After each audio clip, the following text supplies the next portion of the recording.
I think the emotional intelligence required to do this well is probably what holds most people back.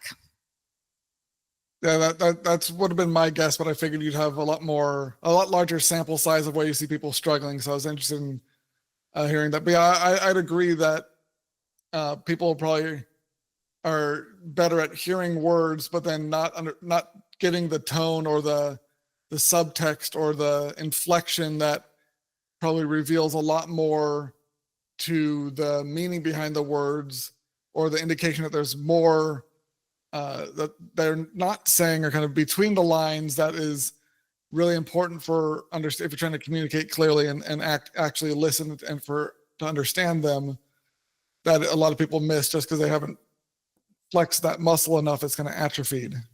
Yeah. Well, and I think for a lot of people, it wasn't welcomed, right? Our feelings weren't accepted or welcomed in. I think for many business owners, there's still a feeling that, well, maybe that's not relevant.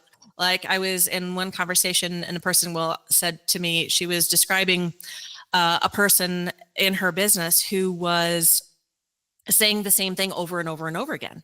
And I said to her, that means that you were likely connecting with the words, but not with the feeling behind. And that's what that person was looking for. And she's like, well, I can't just tell her, well, you're obviously frustrated.